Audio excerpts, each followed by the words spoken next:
Mari kita berdoa sebelum kita belajar. Tuhan Yesus, kami bersyukur kepadamu Tuhan, karena semua kebaikan Tuhan yang Tuhan telah nyatakan bagi setiap kami. Kami tidak bisa membalas segala kebaikan Tuhan selain kami menyerahkan seluruh kehidupan kami kepada Tuhan. Saatnya kami akan belajar firman-Mu.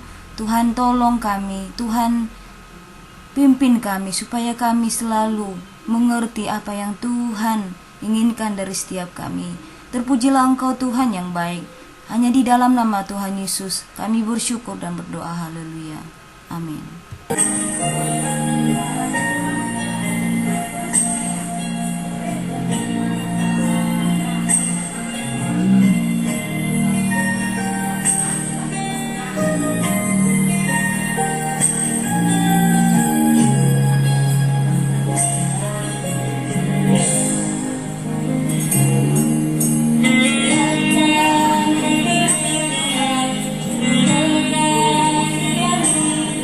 Sayang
Salam sejahtera untuk kita semuanya anak kelas 9. Di hari Rabu 5 Agustus 2020 kita akan belajar kebenaran firman Tuhan dalam pembelajaran agama. Anak-anak kelas 9, kita akan belajar hari ini tentang gereja yang hidup di dunia. Masih ingat? Gereja dari kata ekklesia, dari bahasa Yunani yang artinya orang-orang yang dipanggil keluar dari kegelapan menuju terang Kristus, yaitu bahwa orang yang berdosa dibawa kepada kebenaran Tuhan. Kita akan belajar tentang gereja yang memberitakan. Petrus memberitakan firman Tuhan tentang kebangkitan Tuhan Yesus, sehingga apa yang terjadi? 3.000 orang percaya, dan saat itu mereka meminta diri mereka dibaptis pada hari Pentakosta. Petrus di sini bertindak sebagai seorang yang mau memberitakan Injil Tuhan. Dan di saat itu, ketika Tuhan Yesus bangkit dari kematiannya, hal tersebut tersimpan di dalam hati Petrus, dan dia pun mau memberitakannya kepada orang-orang. Bagaimana dengan kita, anak kelas 9? Hal apa yang sudah kita ketahui tentang Yesus? Apakah kita berhenti hanya sekedar mengetahui hal tentang Yesus, lalu terdiam tanpa bertindak? Tetapi Petrus mengambil satu bagian yang sangat penting, di mana Petrus mau memberitakan firman Tuhan bagi orang-orang. Yang bertugas menyampaikan firman Tuhan adalah pendeta, guru Injil, penginjil, dan penatua. Dan tugas pemberitaan firman Tuhan itu disebutlah dengan kerugma, atau pada saat zaman itu disebut dengan penyampaian pengumuman. Tapi anak kelas 9 harus tahu bahwa pemberitaan firman Tuhan itu bukan hanya berhenti pada orang-orang tersebut. Kita juga diminta oleh Tuhan bagaimana kita bisa memberitakan firman Tuhan.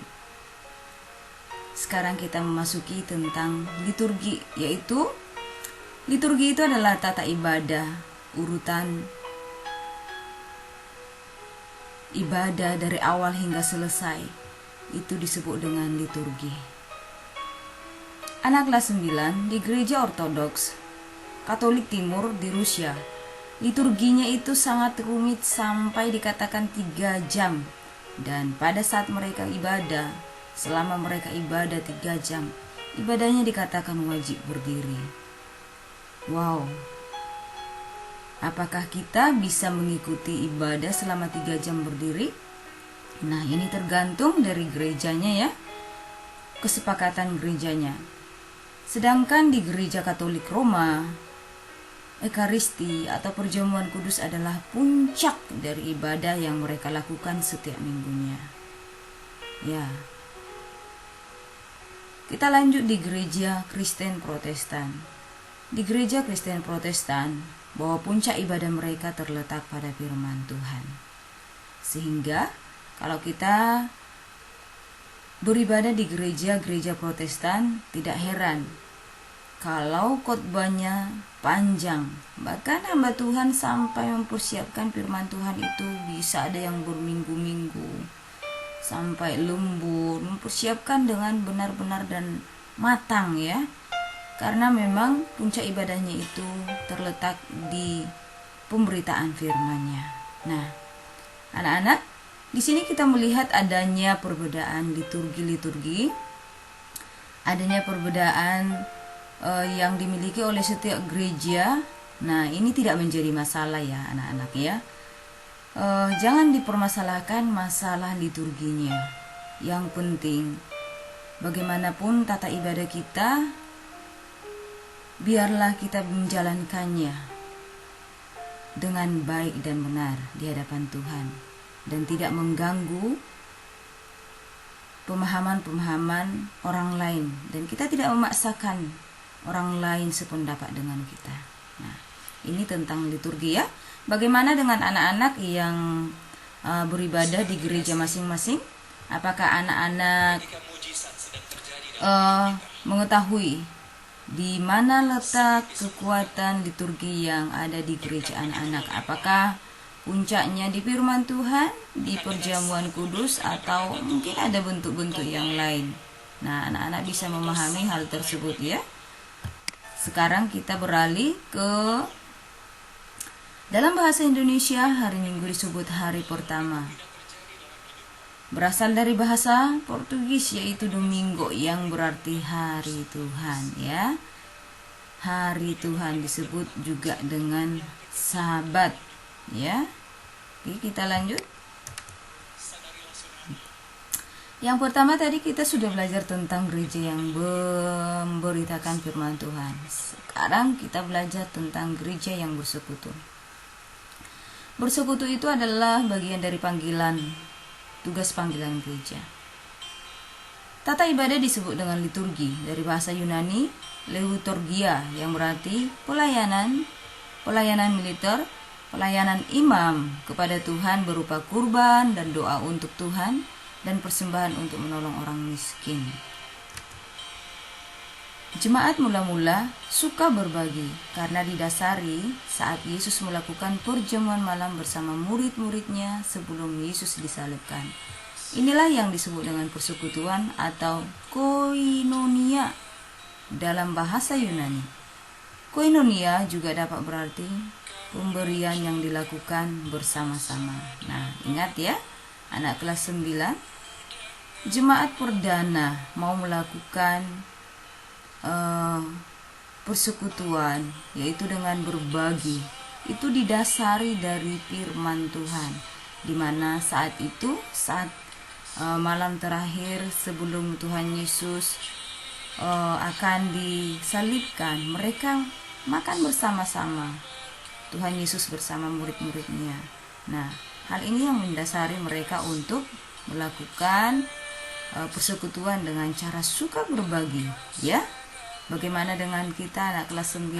Apakah kita sudah melakukan hal ini? Suka berbagi. Tentunya kita suka berbagi karena didasari oleh firman Tuhan. Dan firman Tuhan banyak sekali ya yang menjadi pedoman untuk kita melakukannya. Disebut dengan perjamuan kasih yang dilakukan oleh jemaat di Korintus, membuat Paulus marah karena pada hari Minggu tidak semua bisa datang bersama karena masih ada yang bekerja. Ketika orang yang bekerja tadi datang untuk makan makanan, sudah habis dimakan orang kaya yang tidak perlu bekerja di hari Minggu tersebut. Nah, anak kelas 9, perjamuan kasih itu adalah hal yang sangat menarik, sangat menyenangkan. Semua kita pasti pernah melakukannya. Mungkin itukah di gereja, di sekolah, bahkan di tempat yang lainnya. Perjamuan kasih ini dilakukan jemaat Korintus. Ini tidak salah. Tapi yang membuat Paulus marah ketika cara mereka melakukannya itu salah. Sampai terjadi hal yang seharusnya tidak terjadi. Dikatakan tadi, orang-orang yang kurang mampu, dikatakan belum kaya, mereka tidak bisa datang ke gereja pagi-pagi untuk melakukan perjamuan kasih. Mereka harus bekerja dulu. Sedangkan orang yang tidak harus bekerja, mereka sudah datang dan menghabiskan makanan. Nah, akhirnya tidak ada ya orang yang terakhir tidak mendapat makanan lagi. Tidak boleh ya. Nah, kelas 9, masalah makanan itu juga kita harus punya etika. Ketika itu bukan menjadi milik kita, atau kita tidak boleh memuaskan keinginan kita dengan makan sekenyangnya sementara ada orang lain yang belum dapat bagian. Itu sangat tidak baik ya. Jadi perjamuan kasih itu bukan masalah kita harus kenyang, tidak. Tetapi di sana adalah masalah kebersamaan dan berbagi, ya. Jadi perjamuan kasih itu sangat penting menjalin kebersamaan, ya. Tapi tetap harus kita jalankan dengan etika yang benar, ya. Kita lanjut. Perjamuan kasih pada gereja masa kini dilakukan karena beberapa hal. Saat kebaktian Jumat Agung, ya, ini biasa dilakukan di gereja-gereja, tetapi tidak semua gereja melakukannya memang, ya, ada beberapa gereja tertentu. Yang kedua, kebaktian Kamis Putih. Ini biasanya dilakukan beberapa gereja juga, ya. Dalam momen kebaktian Kamis Putih, mereka pun melakukan yang namanya perjamuan kasih.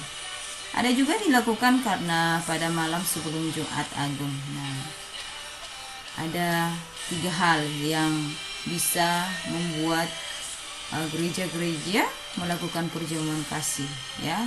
Ini tergantung kesepakatan gereja. Tidak menjadi masalah mau pilih yang 3-tiganya ataupun pilih salah satu ataupun melakukan perjamuan kasih karena dasar yang lain, ya, tidak menjadi masalah.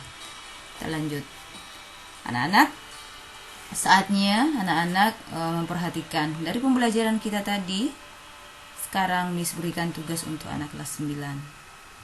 Tuliskan pengalaman kamu melaksanakan perjamuan kasih. Bagaimana perasaanmu anak kelas 9? Lalu di mana kamu melaksanakannya? Kamu melaksanakannya dalam rangka apa? Apa kesan dari perjamuan kasih yang kamu sedang lakukan? Nah, jadi anak-anak silahkan nanti menuliskan pengalaman-pengalaman yang pernah kamu alami, ya. Mungkinkah itu di sekolah, di gerejamu, atau di tempat lain. Jadi tugasnya nanti dikerjakan buat tetap di GC, di classroom, ya. Oke. Jadi anak kelas 9 kesimpulannya bahwa gereja itu harus menjadi gereja yang memberitakan. Gereja itu harus menjadi gereja yang bersekutu. Kenapa? Kalau gereja berdiri hanya sebagai gereja yang hanya datang, duduk, diam, datang setiap hari minggunya, mendengarkan firman Tuhan, berdoa, itu bukanlah gereja yang sebenarnya. Tetapi gereja yang sebenarnya adalah di mana gereja itu harus bertindak, di mana gereja itu harus melakukan, mengaplikasikan sebagai terang dan garam dunia. Bagaimana caranya? Memberitakan firman Tuhan. Itu bukan hanya tugas pendeta, penginjil, pelayan, tetapi tugas semua kita yang sudah percaya kepada Yesus, di mana kita sudah mendengar, menyaksikan kasih-Nya Tuhan. Mari kita sampaikan juga kepada orang-orang yang belum pernah mendengar.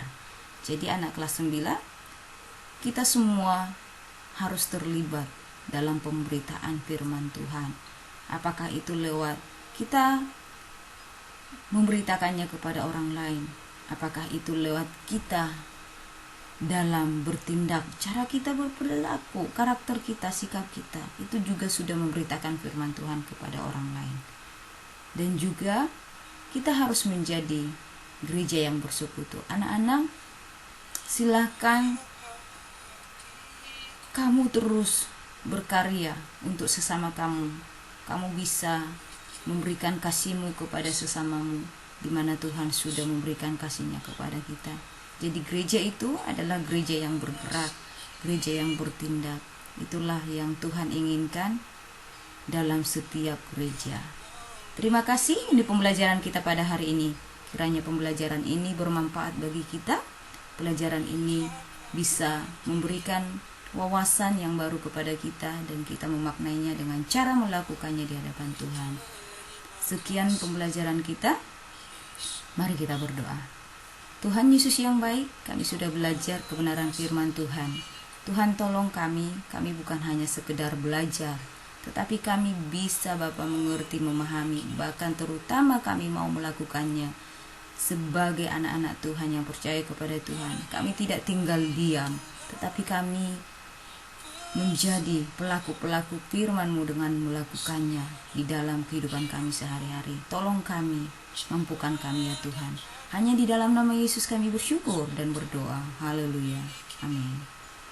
Baik anak kelas 9, Miss Setia pamit dalam pertemuan ini.